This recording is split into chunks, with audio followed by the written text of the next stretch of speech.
Sepak bola, olahraga bergengsi yang digemari di seluruh penjuru dunia, menjadi daya tarik tersendiri dengan segala drama yang tersaji, baik di dalam maupun luar lapangan. Apalagi soal transfer pemain di setiap musimnya, yang mungkin tampak menjanjikan bersama klubnya, namun bisa hengkang ke klub lain dalam waktu singkat dengan berbagai alasan.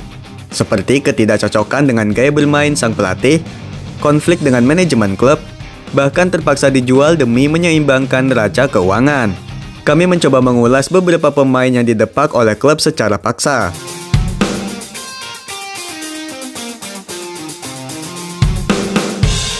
Johar.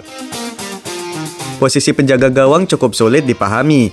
Meski tugas mereka terlihat sederhana, ketidakcocokan dengan taktik pelatih bisa berakibat fatal bagi karir seorang kiper. Hal ini terjadi pada Johar, kiper asal Inggris yang pernah berseragam Manchester City. Ketika Pep Guardiola tiba di Etihad Stadium pada tahun 2016, ia secara mengejutkan memutuskan untuk mendepak Johar dari tim. Langkah ini tentu saja memicu kontroversi internal klub. Padahal, Johar adalah kiper yang telah mendapat tempat di hati para penggemar The Citizen, sekaligus pilihan utama di tim nasional Inggris. Pep Guardiola merasa jika Johar tak cukup mahir dalam mengolah bola, sebuah kemampuan yang sangat penting dalam filosofi permainan Pep yang mengutamakan penguasaan bola. Awalnya Johar dipinjamkan ke Torino, kemudian ia dipinjamkan lagi ke West Ham sebelum akhirnya dijual ke Burnley. Pada tahun 2021, Johar bahkan sudah tidak bermain di liga-liga top Eropa. Ia berkarir di Scottish Premier League bersama Celtic. Perubahan drastis dalam karirnya setelah ditinggal Pep Guardiola sangat mengejutkan hingga saat ini.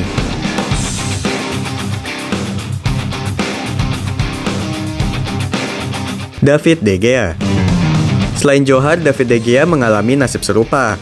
Bahkan ia sebenarnya tak ingin meninggalkan Manchester United, klub yang telah membesarkan namanya setelah diboyong pelatih Sir Alex Ferguson dari Atletico Madrid. Meski mengalami pasang surut karir bersama The Red Devils selama 12 tahun, kiper asal Spanyol tersebut layak disebut sebagai salah satu legenda klub. David De Gea meraih penghargaan Sir Matt Busby Player of the Year sebanyak 4 kali, sekaligus pemegang rekor terbanyak untuk penghargaan pemain terbaik klub, sebelum disamakan Cristiano Ronaldo pada musim 2021-2022. David De Gea pernah menyatakan keinginannya untuk menghabiskan karirnya bersama Manchester United. Namun akhir karir David De Gea di Old Trafford berakhir dengan tragis. Ketidakcocokan antara kiper berpostur 192 cm itu dengan Erik ten Hag yang dibarengi dengan penurunan performa sang kiper memaksa De Gea untuk meninggalkan klub ketika kontraknya berakhir pada tahun 2023.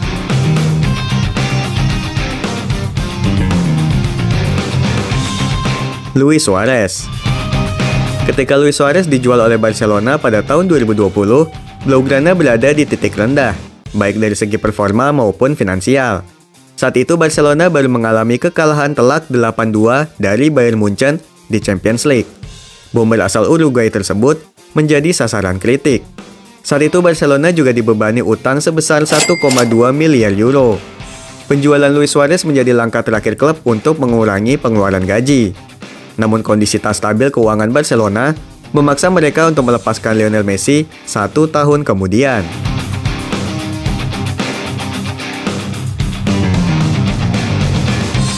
Angel Di Maria. Perlakuan Real Madrid terhadap Angel Di Maria bisa dibilang tak adil.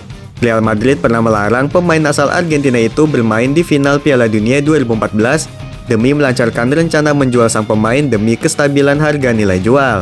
Angel Di Maria mengungkapkan bahwa Los Blancos menjualnya untuk menutupi biaya pembelian Gareth Bale pada tahun sebelumnya, serta untuk mendapatkan dana tambahan demi mendatangkan James Rodriguez yang tampil gemilang di Piala Dunia 2014.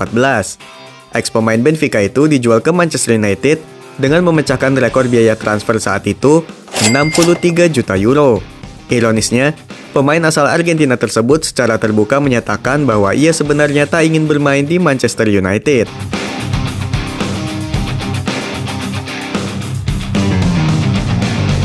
Mesut Ozil. Cerita paling tragis mungkin milik Mesut Ozil yang mengalami 2 kali pemecatan secara paksa. Pertama, Arsenal memutuskan untuk melepas ex-gelandang Real Madrid itu setelah sang pemain secara vokal mengkritik penanganan konflik Muslim Uighur di Cina. Selain itu, Arsenal juga harus mengurangi pengeluaran gaji. Mesut Ozil kemudian pindah ke Fenerbahce pada tahun 2021. Meski awalnya tampak berjalan lancar, Mesut Ozil kemudian pindah ke Fenerbahce pada tahun 2021. Meski awalnya tampak berjalan lancar, Mesut Ozil kemudian pindah ke Fenerbahce pada tahun 2021. Meski awalnya tampak berjalan lancar, Mesut Ozil kemudian pindah ke Fenerbahce pada tahun 2021. Meski awalnya tampak berjalan lancar, Mesut Ozil kemudian pindah ke Fenerbahce pada tahun 2021. ia menghadapi konflik dengan presiden dan pelatih Fenerbahce, yang membuat pemain asal Jerman itu hengkang ke Istanbul Başakşehir. Mesut Ozil akhirnya pensiun pada tahun 2023. Kejadian tersebut tentu tragis baginya, mengingat pada dekade 2010-an, Mesut Ozil adalah salah satu playmaker terbaik.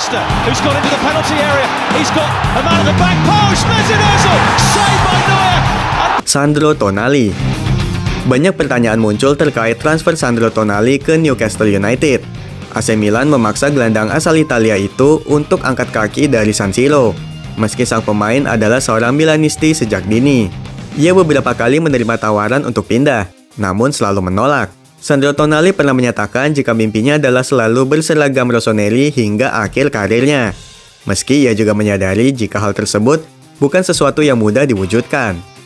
Newcastle United dengan pemilik baru asal Arab Saudi rela membayar 70 juta euro kepada Milan untuk memboyong Sandro Tonali pada musim panas 2023. AC Milan memaksa Tonali untuk menerima tawaran Newcastle United karena klub tersebut membutuhkan dana tambahan untuk membeli pemain seiring dengan didepaknya Paolo Maldini dan Ricky Massara.